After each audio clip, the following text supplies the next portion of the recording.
Hey guys, it's ANicWin, also known as Amy, and happy Wednesday. I hope you're having a lovely day.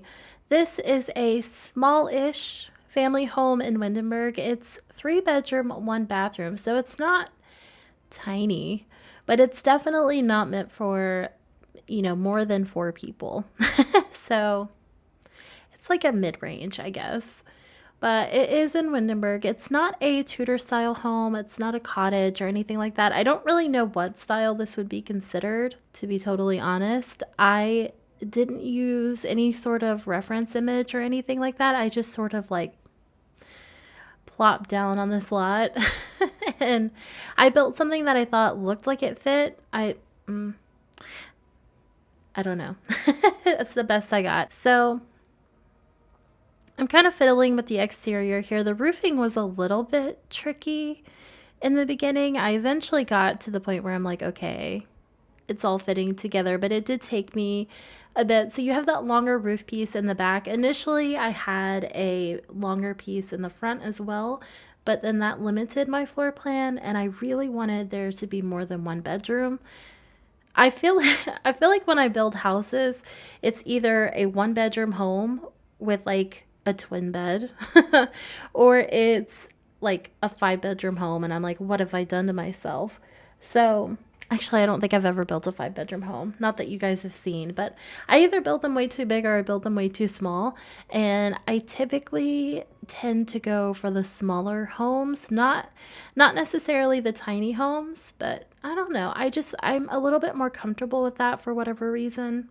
It's not something I really want to analyze, but it is something I've realized about myself. And I think I'm intimidated by larger homes, to be honest. I've done a few, I've done my fair share, but I don't do them often.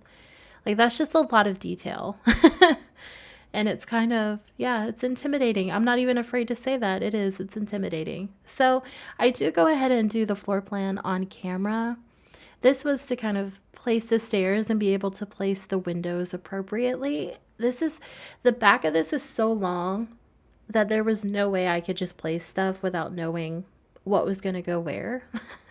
And the upstairs, like I said, was just a little bit of a wonky shape. So I needed to know where those bedrooms were going to be so I could place windows there as well. And I think I add a window as I'm decorating. I can't remember if I do it off camera. I don't think I do.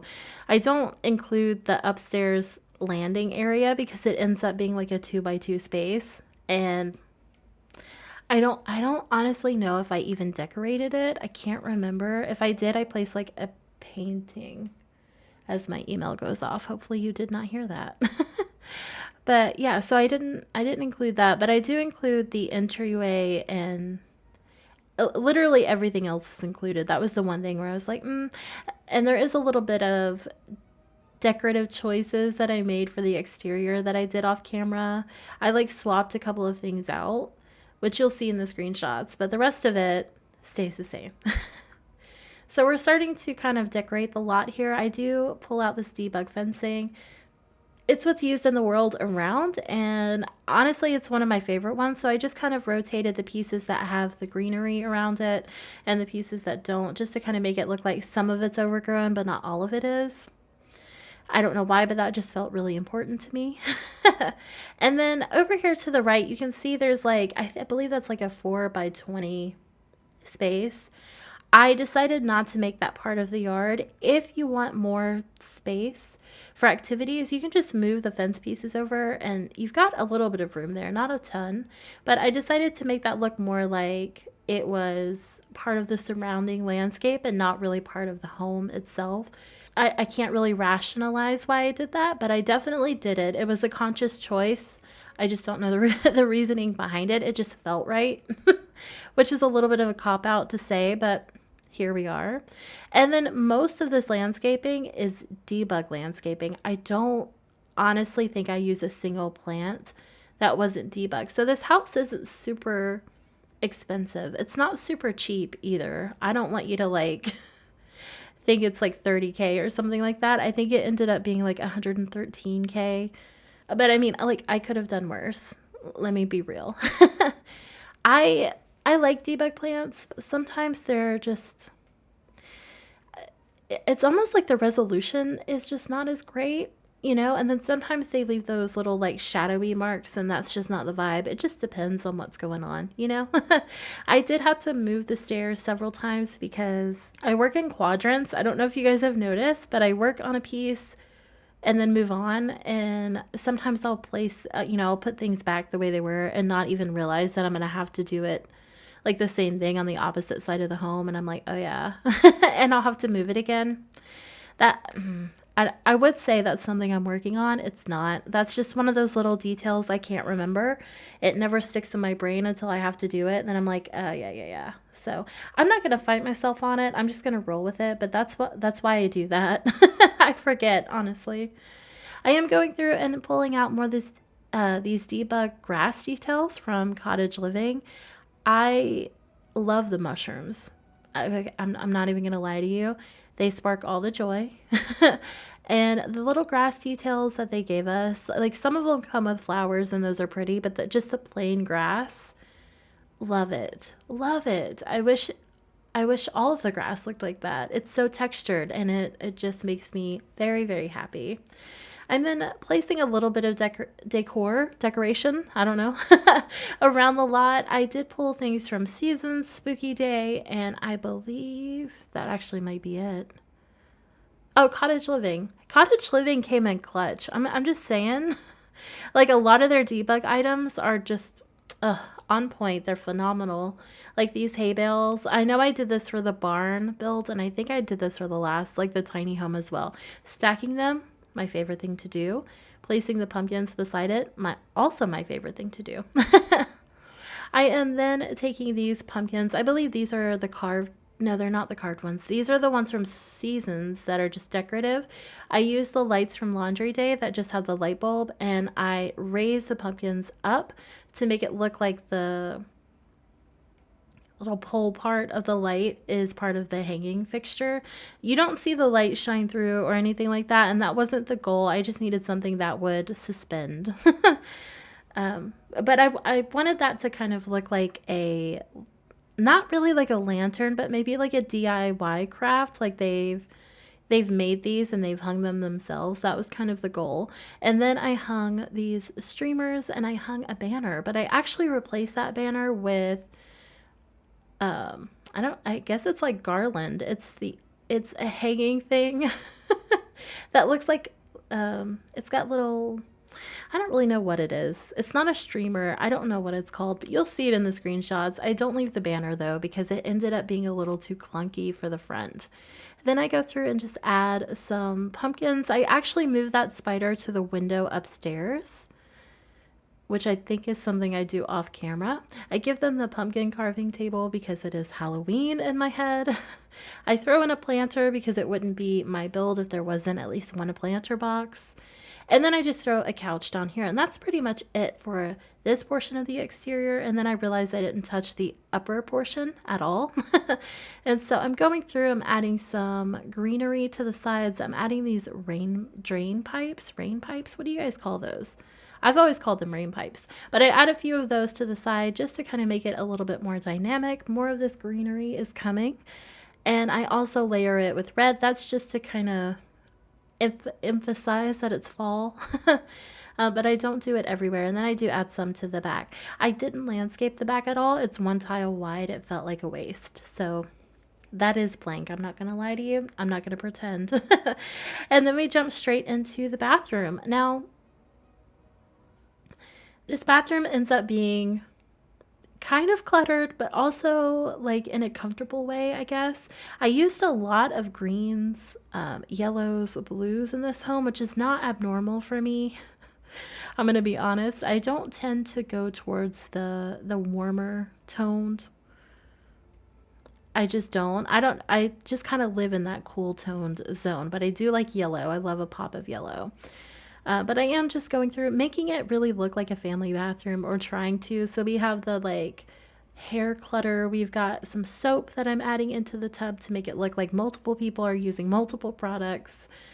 We've got towels. I was going to try to add that candle leaf arrangement, but when you shrink it down, the wick doesn't shrink. It looks weird. And I add the plunger from Debug, and I'm just sort of picking out some smaller elements. So this bathroom, I think green is what I would say is the accent color. And I really like that foresty shade of green. It's just a nice little place to be, you know? Then we jump into the entryway. I picked out the flooring, as you can see, as my voice cracks. I picked out the flooring. I did not pick out the wallpaper until I picked out furnishing, or at least until I started the room. I rarely do that. I usually go ahead and pick out the wall coverings just so I know like what I'm doing. I struggled with decorating the interior of this home, and I think that's why I waited. I just didn't know what to do. I didn't know how festive I wanted to go with it. I really didn't know what style, so I'm just going to warn you right now. I don't think this home has a style. I think it's just lived in. I think that's really what I was going for. So I was intentionally picking pieces that weren't from the same collections. I mean, I do a few because obviously we have limited choices, but I wanted it to look like pieces were purchased at different times. You know, like the wood tones don't necessarily match. The color swatches, like the pillows, don't necessarily coincide, but it works because it's, I don't know. It's just, it's hard to articulate that. It works because it's part of the family and it makes sense for the family that lives here. My home was like that. My home was definitely not like put together.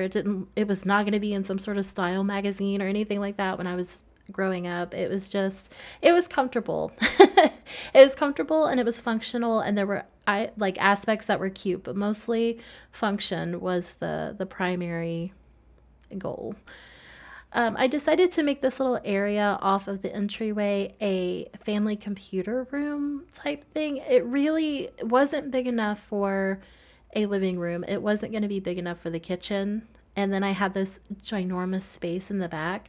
So I thought about closing it off, but then that made the floor plan weird. So it's really just this kind of walk-through secondary hallway thing. And it was the perfect size for an office. So that's what I did. I imagine there's a filing cabinet where every family member has their own things filed away.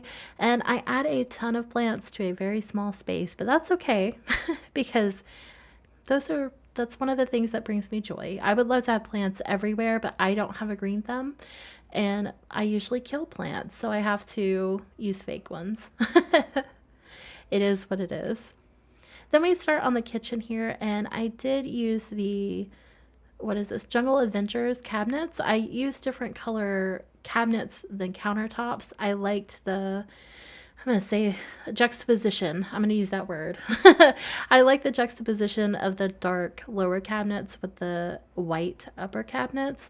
And then I used sort of like creams and browns for the appliances. I didn't go to like typical white and black for everything. It would have been really easy to do. I decided not to. And then I do place this is technically a dining table here in the middle. I'm using it as an island piece. And then I also place this bookshelf, which I've done before, but I really love doing this in kitchens. I think that bookshelf is perfect for a kitchen. And I'm going to add a few appliances to the shelf to make it look like they're in storage. If you want to use them, all you have to do is pull them down. They will snap to the countertop, and then they're pretty easy to put back. You will have to move the corner cabinet piece to get them to snap to the correct island counterpiece that's hidden within the counterpiece, but it takes like a second. It's not anything too intense or complicated or anything like that. As you can see, I did throw a microwave in the corner. I don't really use the microwaves, but I always place them in builds just because it looks realistic. And I'm just picking out decor. So I grabbed the casserole dishes, the bread box, which I love, the dish rack. I also love that thing. The stack of books. I ended up going with that little stack of tea. It looks like one of those promotional things you'd see in like a work cafeteria or something like that because someone's selling it. Do you know what I mean? It's like what was it? Like the Alive tea or Thrive tea or whatever it was called. I used to see that stuff everywhere. But yeah, I'm just cluttering up the kitchen, placing things different places, as you do, you know. These longer voiceovers are hard to do because you hit that, for me at least, I hit this point where I have like 10 minutes left and I'm like, I don't know what to say. I don't know what to talk about.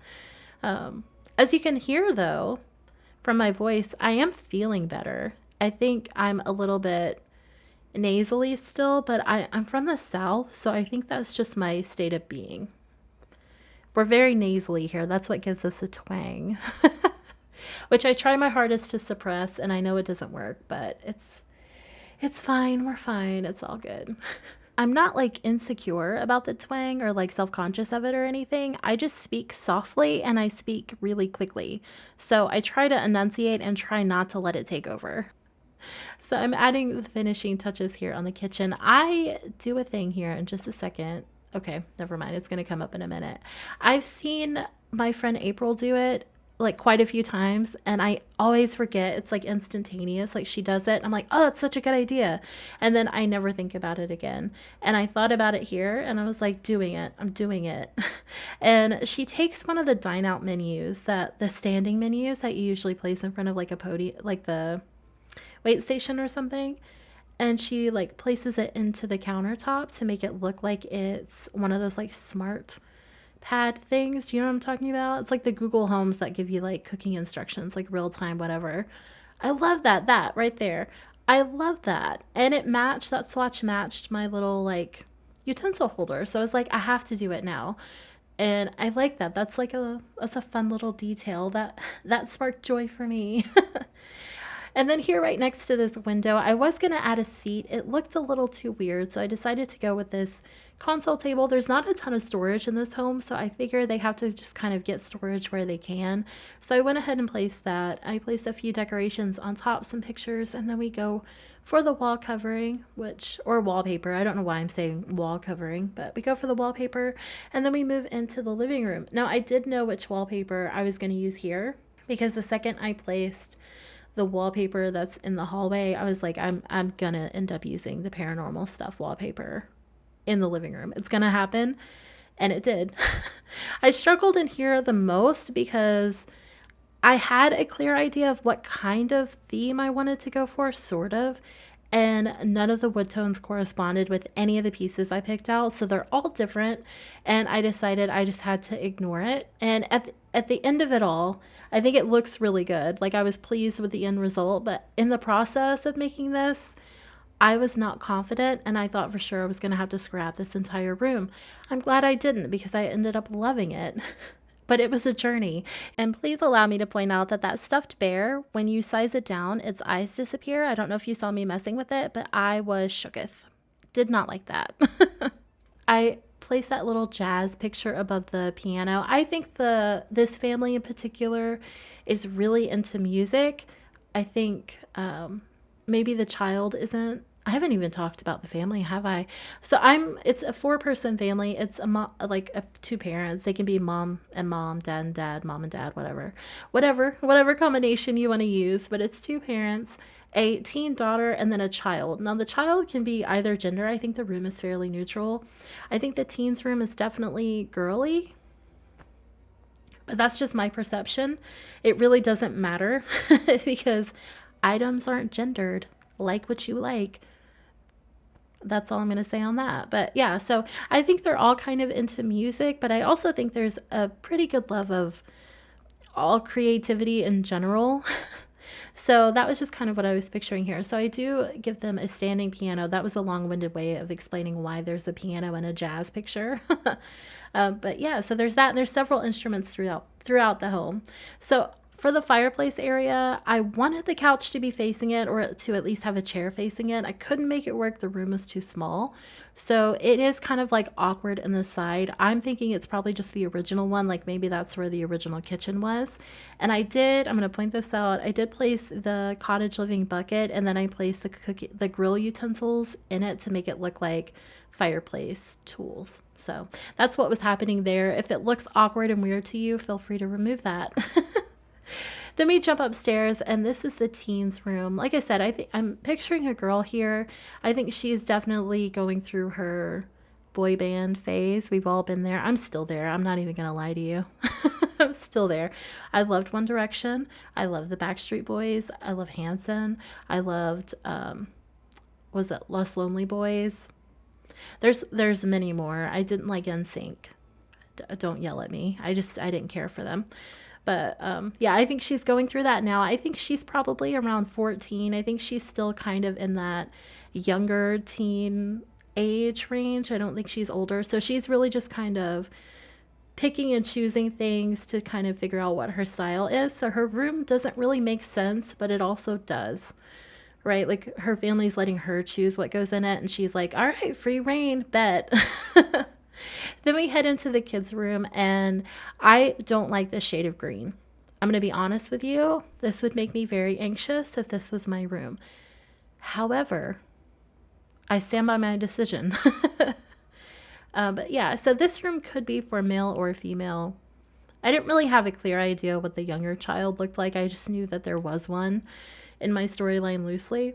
And so this is their room, and it's very green. This kid is very chaotic. I think they're young and they know that they're the baby of the family, and they know that there's not going to be another baby of the family. Maybe they're the youngest grandchild too. So they're just like the youngest all the way around. And so they know they can get away with a little bit more. So their room is messier. It's even more chaotic. There's, pictures all over the wall of things they've drawn, of things that they enjoy, all kinds of just chaos. That was the theme of the room.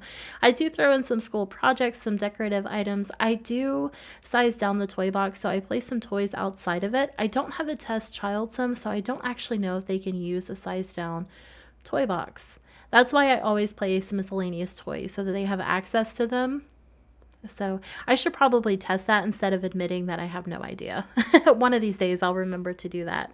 But that's pretty much it for the kids' room. We add a few more items here or there and a rug, and that's it. Like I said, that one's pretty gender neutral. And then we jump into the parents' room.